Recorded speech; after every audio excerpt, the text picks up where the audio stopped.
دین اسلام امت اسلامیہ کو اور امت مسلمہ کو ایک برادری قرار دیتا۔ جو بھی آخری نبی پر ایمان لے کے آتے ہیں اور انہیں اپنا پیغمبر مانتے ہیں اور اللہ کے رسول پہ ایمان رکھتے ہیں، اسلام انہیں ایک برادری قرار دیتا۔ جیسے امت اسلامیہ امت مسلمہ کہتے، اور قرآن مجید نے اس کا مختصر سا تذکرہ یوں کیا کہ رحماء بینہم، ایمان والے آپس میں ایک دوسرے پہ مہربان ہوتے۔ جہاں واقعی ایمان اور اسلام ہوتا ہے وہاں مسلمانوں میں محبت، شفقت، خیرخواہی، بھلائی کے جذبات ہوتے ہیں، اور پیارے نبی فرمانے لگے کہ ایسا جذبات ہوتے ہیں مسلمانوں کے آپس میں جیسے کہ جسم کے مانند، کہ اگر جسم کے کسی حصے میں تکلیف آ جائے تو پورا جسم بے خوابی میں اور تکلیف میں اس کا شریک ہو جاتا ہے۔ جیسے جسم کے کسی حصے میں درد ہو تو پورے جسم اس کا ساتھ دیتا ہے، اس تکلیف میں، اس بخار میں، اس بے خوابی میں۔ تو پیارے رسول صلی اللہ علیہ وسلم فرمان لگے تر المؤمنین فی تعاطفہم وتوادہم وتراحمہم، کہ تم مسلمانوں کو ایسا دیکھو کہ ہر دیکھنے والی آنکھ دیکھ لے کہ ہاں یہ مسلمان ہے اور ان میں ایسا محبت ہے، اور ان کا آپس میں ایسا تعلق ہے سچے مسلمانوں کا۔ اللہ نے اسی انداز میں تذکرہ فرمایا کہ رحماء بینہم، وہ آپس میں ایک دوسرے پہ مہربان ہے۔ کہاں مسلمانوں کا یہ منظرنامہ اور کہاں آج مسلمانوں کی حالت، کتنا فاصلہ ہے۔ سچ یہ ہے کہ جہاں ایمان کی حقیقت ہوتی ہے اور اسلام اپنی روح کے ساتھ ہوتا ہے تو وہاں پھر وطنیت کے بت حائل نہیں ہوتے، لسانیت کے بت حائل نہیں ہوتے، عصبیت کی گندگی نہیں ہوتی، فرقہ واریت کی سیاہی نہیں ہوتی، پھر وہ ایمان کی حرارت اور اسلام کا رشتہ ہر چیز پہ بالا تر ہوتا ہے۔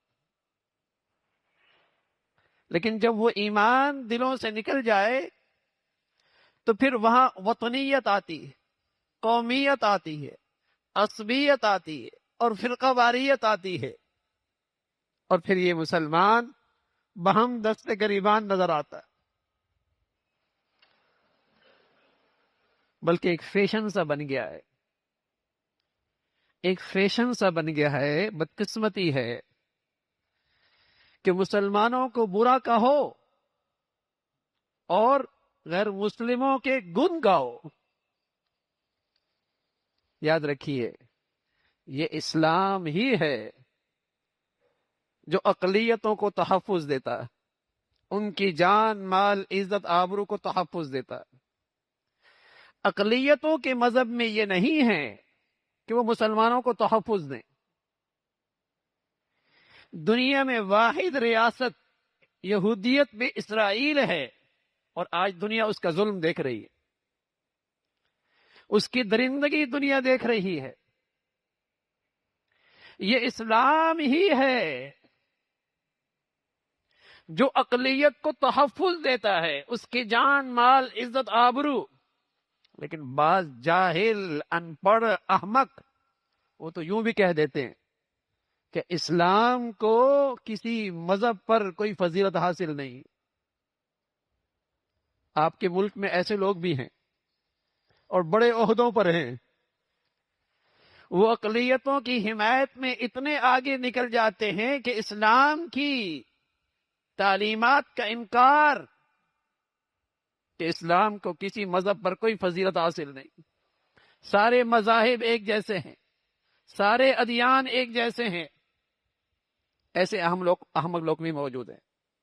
اور وہ علل اعلان کہتے ہیں، اللہ کا اعلان ہے ان الدین عند اللہ الاسلام، نجات اور فلاح کا راستہ، انسانیت کی نجات کا راستہ صرف دین اسلام ہے، قیامت تک کے لیے ہے۔ اور میں عرض کر رہا ہوں یہ دین اسلام ہی ہے جو ہر قسم کے اقلیتوں کی جان مال عزت آبرو کی حفاظت کی بات کرتا، لیکن ایک فیشن بن گیا کہ مسلمانوں کی برائیاں کرو عصبیت کی وجہ سے، زبان کی وجہ سے، وطنیت کی وجہ سے، علاقیت کی وجہ سے، اور غیر مسلموں کے گن گاؤ، ان کی تعریفیں کرو، یہ ایک فیشن سا ہے۔ اور اللہ رب العزت نے فرمایا یہ منافقین کی عادت ہے، یہ منافقین کی عادت ہے۔ ایمان کا خاصہ یہ ہے، ایمان کا خاصہ یہ ہے اذلۃ علی المؤمنین اعزۃ علی الکافرین، ایمان والوں کے لیے وہ نرم گوشہ رکھتے ہیں، اگر اختلاف ہو بھی جائے تو نوبت جھگڑے اور لڑائی تک نہیں جاتی، اگر اختلاف کی نوبت آ بھی جائے تو نوبت جھگڑے اور لڑائی تک نہیں جاتی۔ اعزۃ علی الکافرین، ہاں کافروں کے مقابلے میں بڑے مضبوط ہیں کہ کافر ان پہ قابو نہیں پا سکتے، لیکن مسلمانوں کے لیے تو ان کے اندر نرم گوشہ، اختلاف بھائیوں میں بھی ہوتا ہے، بہنوں میں بھی ہوتا ہے، باپ بیٹے میں بھی ہوتا ہے، ہو سکتا ہے، لیکن مروت نفرت تک نہیں جاتی، جھگڑے اور لڑائی تک نہیں جاتی کہ مسلمان کا قاتل بنے، مسلمان سے دشمنی کرے، مسلمان کی جان مال عزت آبرو پر حملہ آور ہو۔ اور فرمایا وَمَن يَقْتُلْ مُؤْمِنًا مُتَعَمِّدًا فَجَزَاؤُهُ جَهَنَّمَ، جس نے کسی مسلمان کا خون حلال سمجھا، جس نے کسی مسلمان کا خون حلال سمجھا، وہ غیر مسلم ہو گیا، ہمیشہ جہنم میں جائے گا۔ جس نے کسی مسلمان کا خون حلال سمجھا، فرمایا وہ ہمیشہ کا جہنمی ہے۔ اور ہمیشہ کا جہنمی کافر ہوتا ہے؟ بتائیے کتنا بڑا گناہ ہے، کتنا بڑا کفر ہے کہ مسلمان سے دشمنی کرنا اور اس کی جان لے لینا، اور مسلمان کا قاتل بن جائے۔ ہاں میرے عزیزو، جب مسلمان معاشرے اور سوسائٹی ایمان کی حقیقت سے خالی ہوگی تو پھر وہ مسلمانوں کی جان لے گا، عصبیت کی وجہ سے، فرقہ واریت کی وجہ سے، اغراض کی وجہ سے، مفادات کی وجہ سے، وطنیت کی وجہ سے، قومیت کی وجہ سے، پھر اس کی نظر میں ایمان، اسلام، اس کی کوئی قدر و قیمت نہیں رہے گی۔ یہ ایک عجیب دنیا میں ایک فیشن چل پڑا ہے کہ مسلمانوں کی برائیاں کرو اور مسلمانوں پہ طنز کرو اور مسلمانوں کے لیے دشمنیاں پیدا کرو۔ اللہ کا کلام ہے، اللہ کے نبی صلی اللہ علیہ وسلم نے مسلمانوں کو ہدایات دی ہے، المؤمن للمؤمن کالبنیان، مسلمان تو مسلمان کے لیے ایسا ہے جیسے مضبوط عمارت کے اجزاء،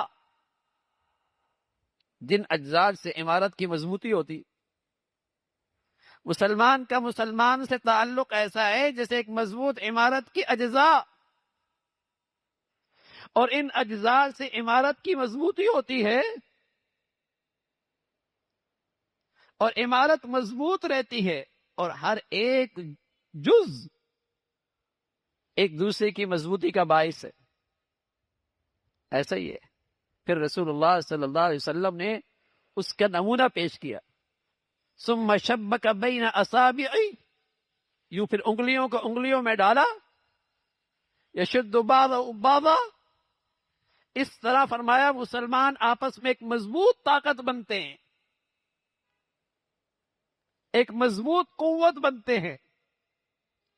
لیکن مسلمان نادانی میں، مسلمان اپنی غفلت کی وجہ سے اس طاقت سے بے خبر ہے. دشمن جانتا ہے، اس لیے دشمن جتنے وہ اپنے جنگی ساز و سامان پہ بجٹ خرچ کرتا ہے، جتنا وہ اپنی جنگی ساز و سامان پہ اپنی دولت اور بجٹ خرچ کرتا ہے، اس سے بھی بڑی دولت وہ اس پہ خرچ کرتا ہے کہ مسلمان معاشرے اور مسلمان سوسائٹی اور مسلمان ملکوں میں اسلام اور ایمان نہ رہے.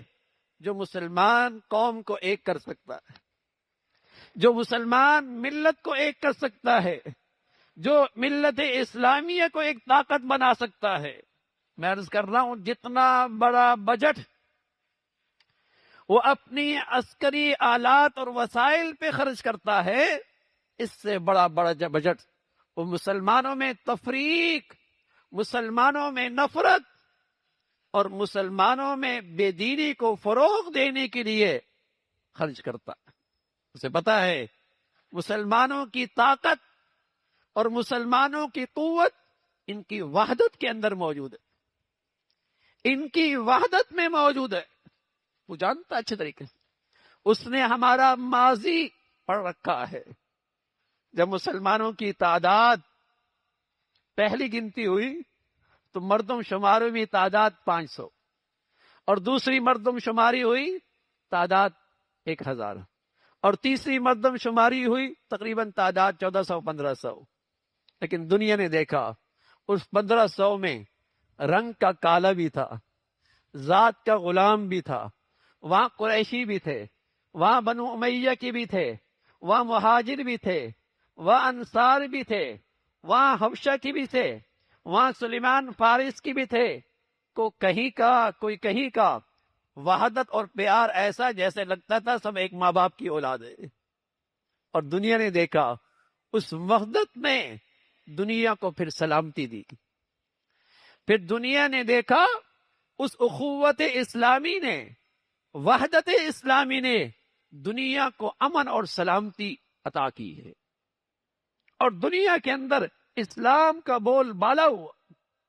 لیکن آج عصبیت عروج پر ہے، عصبیت عروج پر ہے اور قومیت عروج پر ہے، اور فیشن بن چکا ہے مسلمانوں کے بارے میں تبصرے کرنا، مسلمانوں کے خلاف تجزیے کرنا، مسلمانوں کے خلاف مسلمان معاشرے میں نفرتوں کو عام کرنا.